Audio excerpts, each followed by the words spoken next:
በስመ አብ ወወልድ ወመንፈስ ቅዱስ አሐዱ አምላክ አሜን። ዕለታዊ ዝጽለ ጸሎት ብጎይታይ በኢየሱስ ክርስቶስ ትእምርተ መስቀል ገጸይን መላ አካላተይን ሰለስተ ሰዓት የማዕትብ ሓደ አምላክ ብዝኾኑ ብስም አብን ወልድን መንፈስ ቅዱስን ንጹሕ ፍሉይ ክቡር ጽሩይ ብዝኾኑ ብሰለስትነት ወይ ብስላሴ እናአመንኩን እናተማሕፀንኩን ጸላኤይ ሰይጣን እኽሕደካ ኣለኹም። ኣብዚኣም ኣብ ቅድሚ ቅድስት ቤተ ክርስቲያን ደው ኢለ እኽሕደካ ኣለኹ። ነዚ እውን ምስክረይ ማርያም እያ። በዚ ዓለም በትንየዋይ ዓለም እውን ንዓኣ እምባ መጸጊዕ ገይረ እኽሕደካ ኣለኹ። ኦ ጎይታ ነመስግነካ ኣለና። ኦ ጎይታ ነኽብረካ ኣለና። ኦ ጎይታ ንግዛልካ ኣለና። ኦ ጎይታ ንቅዱስ ስምካ ነመስግነካ ኣለና። ልሳን ኩሉ ንዓኻ ይግዛእ። ብርክ ኩሉ ዝሰግደልካ ንሰግደልካ ኣለና። ናይ ኣማልኽቲ ኣምላኽ ናይ ጎይቶት ጎይታ ናይ ነገሥታት ንጉስ ንስኻ ኢኻ። ናይ ስጋን ነፍስን ፈጣሪ ንስኻ ኢኻ። ንስኻትኩም ኣብ ትጽልዩሉ ግዜ ከምዚ ኢልኩም ጸልዩ ኢሉ ቅዱስ ወድኻ ከምዚ መሃረና ንጽዋዓካ ኣለና።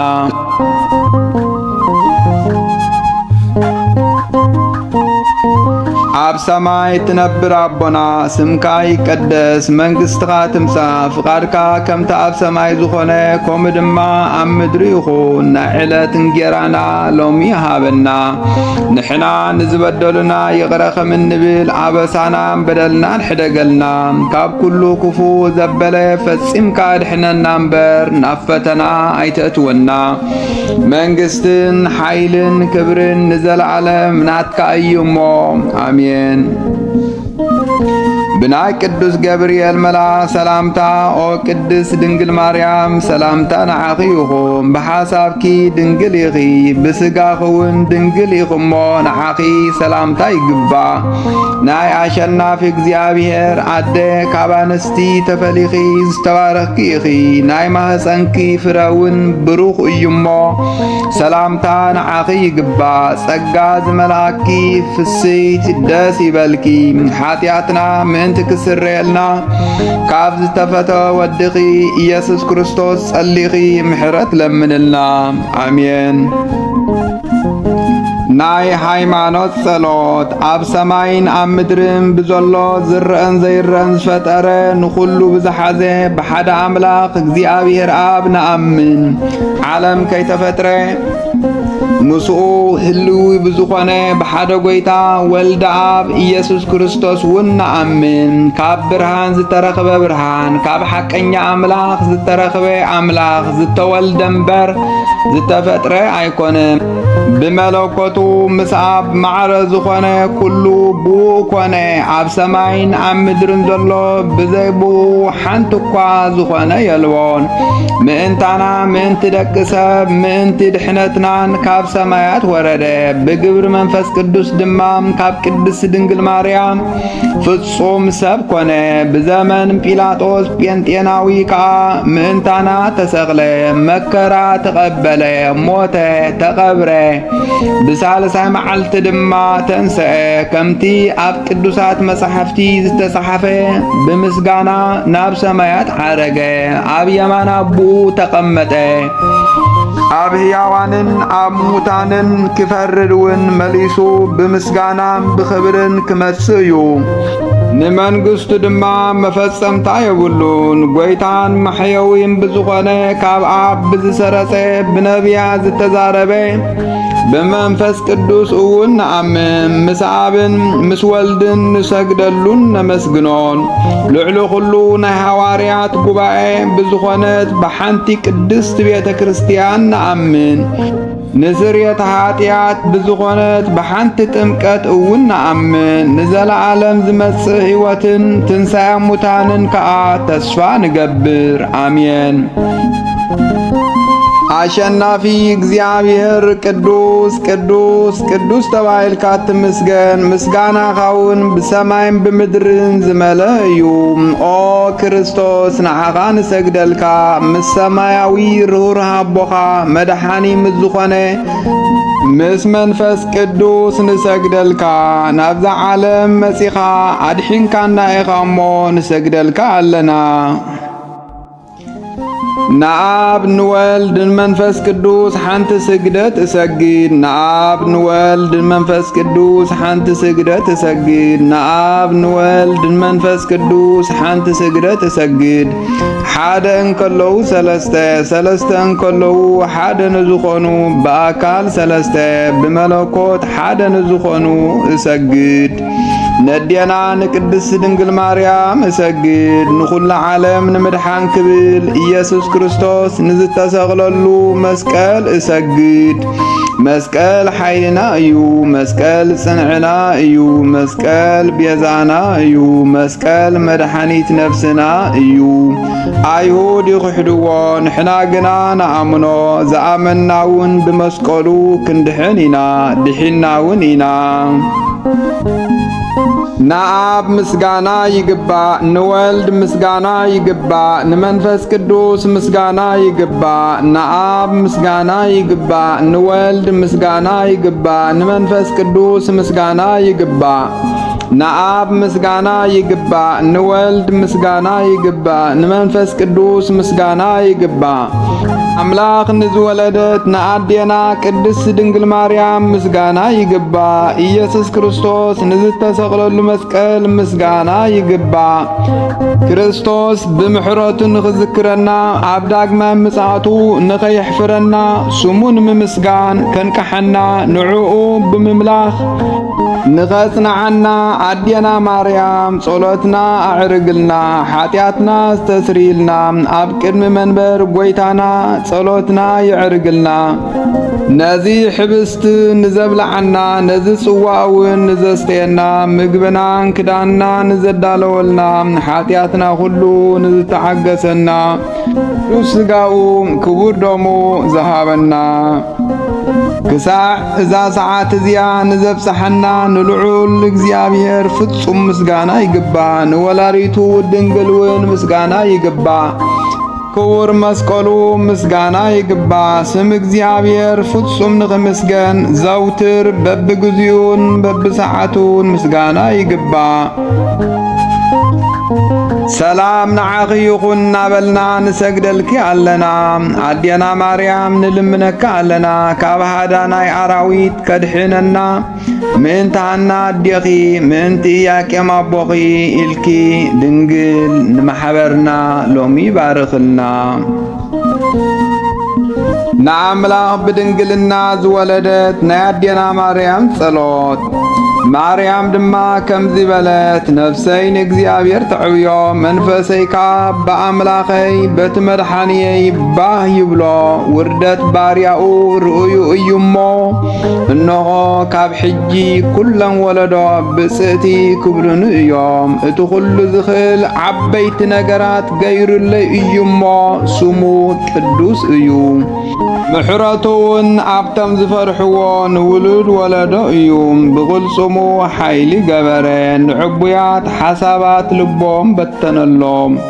ንሓያላት ካብ ዝፋናቶም ኣውረዶም። ንዝተዋረዱ ኸዓ ልዕል ኣበሎም። ንጡሙያት ብበረኸት ኣስገቦም። ንሃብታማት ከዓ ጥራይ ኢዶም ሰደዶም። ከምቲ ነቦታትና ንኣብርሃምን ንዘርኡን ዝነገሮም ንዘለዓለም ምሕረቱ እናዘከረ ንእስራኤል ባርያኡ ተቐበሎ።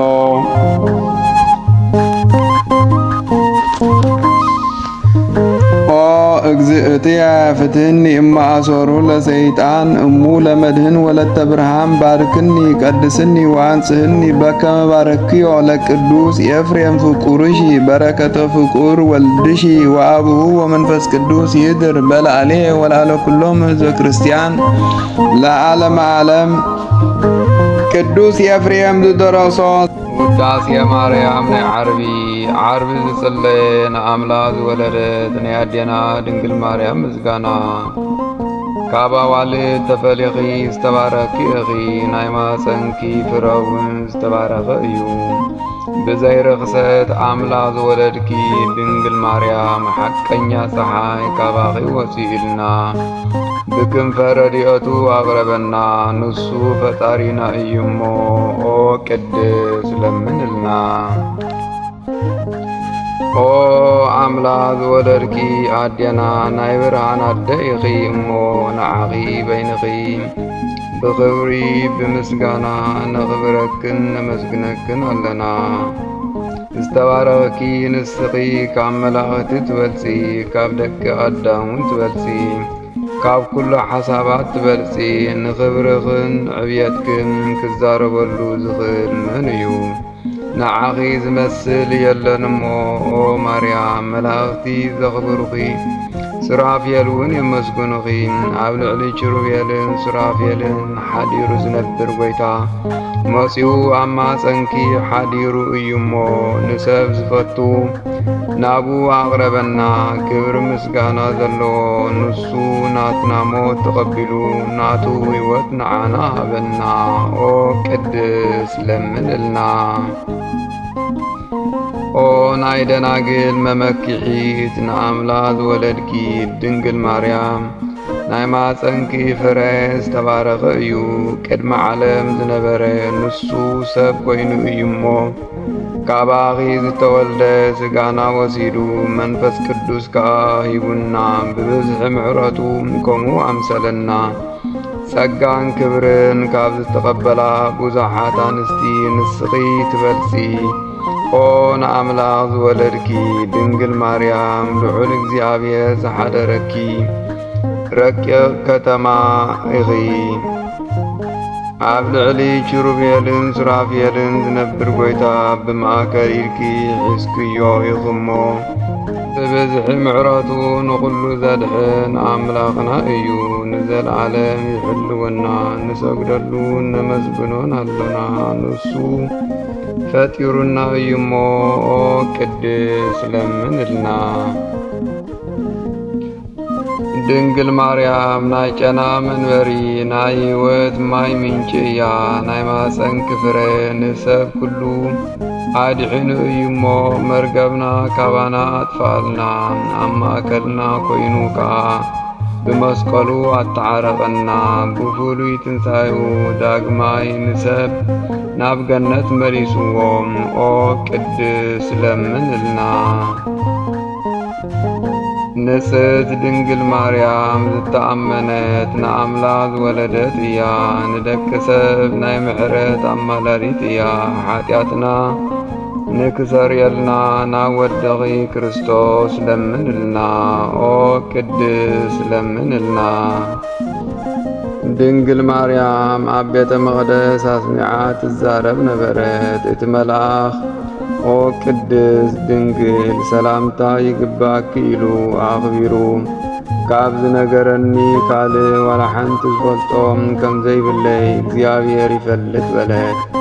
እቲ ዘይከኣል ክኢልኪ እቲ ዘይውሰን ዋላ ሓንቲ ዝውስኖ ዘይብሉ ወሲንኪ።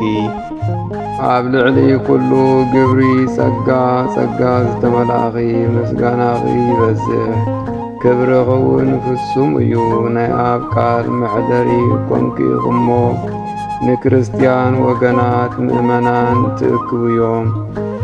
ሕያዊ ንዝኾነ ንዘድሕኑና ሥላሴ ስጋት ትምህርዮም። ሰፊሕ መጋረጃ ሙሴ ዝረአዮ ናይ እሳት ዓንዲ ዝተሰከምኪ ንስኺ ኢኺ። እዚ እውን መጺኡ ኣብ ማፀንኪ ዝሓደረ ወዲ እግዚኣብሔር እዩ። ሰማይ ምድርን ንዝፈጠረ ጎይታ መሕደሪ ኮንኪ። 9 ወርሒ ኣብ ማፀንኪ ተሰኪምክዮ።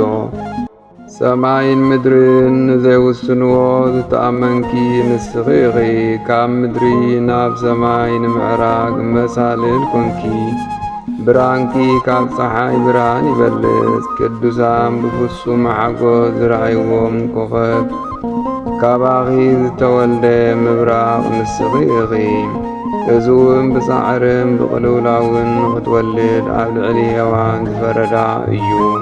ንስኺ ማርያም ግን ኦ ጸጋ ዝተመላእኪ ደስ ይበልኪ ዝብል ቃል ሰማዕኪ እሞ መጺኡ ዘድኃነና ናይ ፍጥረት ኩሉ ገዛኢ ዝኾነ ንጉስ ወለድክልና መሓሪ እዩ፣ ፈታዊ ሰብውን እዩ። ስለዚ ኦ ማርያም ዝተባረኽኪ ኢኺ፣ ናይ ማፀንኪ ፍረውን ዝተባረኸ እዩ። ኦ ጸጋ ዝመልአኪ ደስ ይበልኪ እናበልና እቲ መልአክ ከም ዘመስገነኪ ነመስግነኪ ኣለና። ኦ ቅድስ ለምንልና። ልመናን ክብራን ናይ ወዳ ምሕረት ምስ ፈተውታ ምስ ኩልና ህዝበ ክርስቲያን ንዘለዓለም ይንበር አሜን። ኣብ ሰማያት እትነብር ኣቦና ስምካ ይቀደስ፣ መንግሥትኻ ትምጻእ፣ ፍቓድካ ከምቲ ኣብ ሰማይ ዝኾነ ከምኡ ድማ ኣብ ምድሪ ይኹን። ናይ ዕለት እንጀራና ሎሚ ሃበና፣ ንሕና ንዝበደሉና ይቕረ ከም እንብል ኣበሳናን በደልናን ሕደገልና፣ ካብ ኩሉ ክፉ ዘበለ ፈጺምካ ድሕነና እምበር ናብ ፈተና ይተእትወና። መንግሥትን ሓይልን ክብርን ንዘለዓለም ናትካ እዩሞ አሜን። ብናይ ቅዱስ ገብርኤል መልአክ ሰላምታ ኦ ቅድስት ድንግል ማርያም ሰላምታ ንዓኺ ይኹን።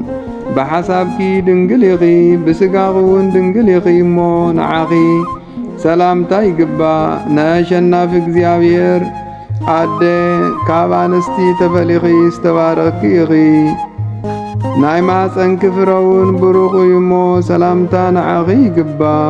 ጸጋ ዝመልአኪ ፍስት ደስ ይበልኪ፣ ሓጢኣትና ምእንቲ ክስረየልና ካብ ዝተፈተወ ወድኺ ኢየሱስ ክርስቶስ ጸሊኺ ምሕረት ለምንልና አሜን።